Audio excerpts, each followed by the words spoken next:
Sushi. I arrived at the sushi bar early. Waited. Minutes later, Easton's car pulled up, parked, and he exited, unaware of me watching. Walking, he stopped short of the door, pulling out his phone to text me. Emotions flitted over me. Memories good and bad. Attraction in the way he held himself. The way he dressed and styled his hair. Coupled with those familiar emotions was something else. A new respect for him. An understanding that he was an autonomous individual. It was okay for him to be happy, and for me to be happy in his happiness. It was okay for him to love, be hurt, and love again by people other than me. Easton. Here. I climbed out of my car, approaching. He smiled when he saw me. Hey, I said. He waved. I stopped. Maybe the situation warranted a hug, but we both kept our distance. He opened the door to the sushi place, and we entered. The waiter sat us in a booth along the wall. He gave us menus and left. Easton and I talked over the menu, and the waiter returned with water. He took our orders, leaving. Easton sighed, looking at me. Exactly 1 year had passed since we last spoke in person. Time separated us from the awkwardness of our parting. We had both lived and grown up a little since then. This new Easton seemed less burdened and confident in his own right. I felt at ease sitting across from him. There was something new in our meeting, a familiar camaraderie unique to friends with history. We talked about school and joked about our lives. Admittedly, Easton's life had been far more interesting than mine in the last few months.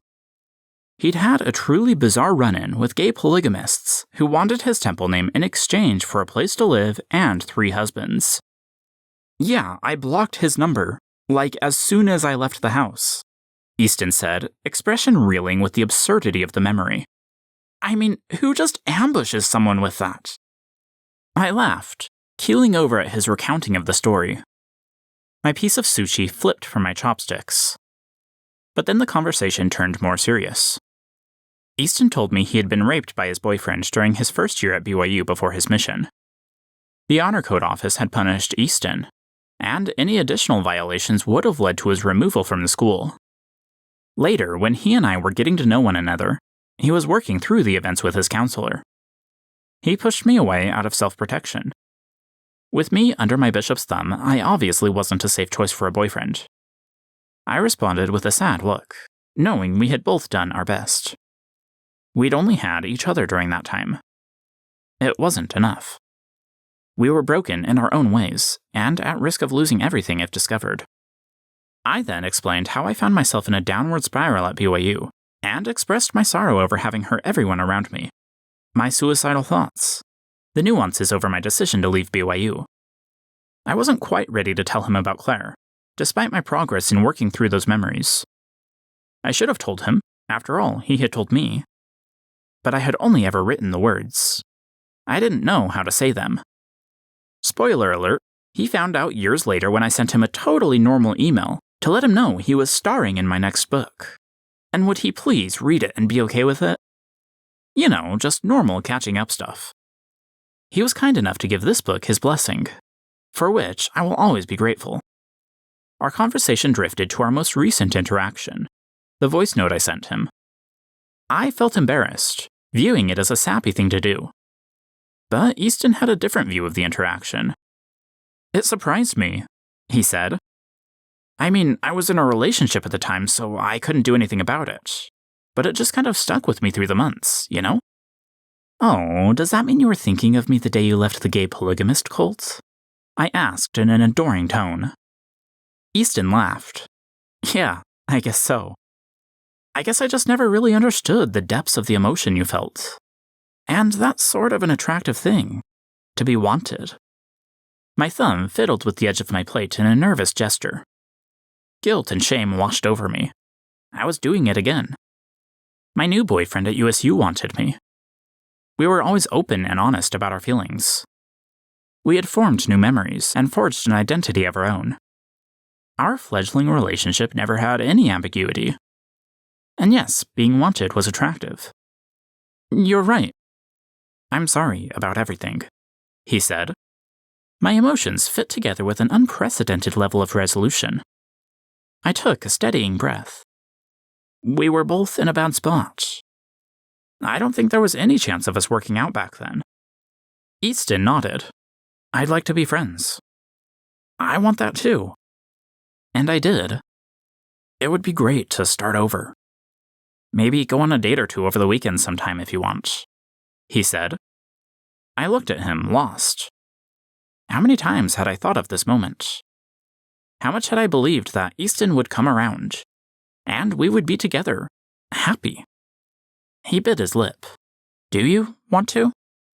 People's feelings can change over time. Easton's own words echoed in my mind. At the moment when he was ready to embrace a relationship, I was backing away. Almost like all I had ever wanted was his acceptance, for him to validate me as a person and listen to my apology. I had learned so much from him, gained an intangible sense of self. But now it was time for us both to live our lives. I'm glad you want to be friends, I said. Honestly, I love you, and I'll always be grateful to have met you. As for dating, I'm in a good place right now. My jaw clenched. I've recently started seeing someone, actually. I think I need to see where that takes me. I understand, Easton said, eyes unfocused. I'm sorry for bringing you out here. No, don't be. Easton's momentary shock turned into a reassuring smile. I'm glad we got the chance to meet up and clear the air. So am I. My lips compressed. This felt like my best way forward. We finished lunch and exited the restaurant. I hesitated, looking at Easton before turning toward my car. He twisted the corner of his mouth. See you around, sometime. I hugged him, wrapping my arms around his torso. His arms landed on my shoulders. Thank you, I said. We pulled apart and walked in separate directions toward our cars. We had resolved the past, sought and given forgiveness for our behavior, and allowed each other to move forward. Things could have gone back to the way I always wanted. We could have been good friends, even dated. But in the months since our last interaction, I had changed. When I left Provo, I left everything.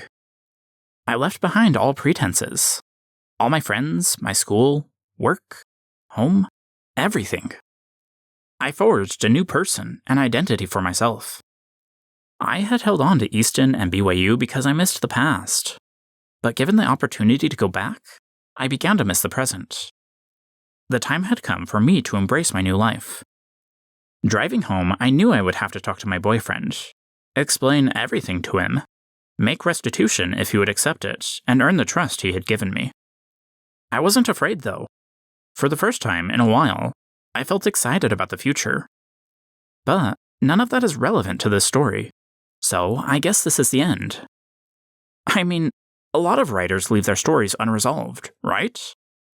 In so doing, they ask more of the reader than to be a passive consumer. Readers are smart like that. They can draw their own conclusions, learn truths about life, and embrace the next step into the unknown. I really hate when writers pull that kind of shit. About the author. For information about the author, please refer to the last 360 pages. Thank you. If you enjoyed this audiobook, please consider reviewing it on Amazon, Audible, and Goodreads. Reviews help other readers find my books and allow indie authors like myself to grow. Thank you so much. I really do appreciate it. This has been Closeted, My Life as a Gay BYU Student. Written by Jonathan Alder. Performed by Jonathan Alder. All rights to the distribution and reproduction of this work are held by the author. Visit jonathan-alder.com for social media links and contact information.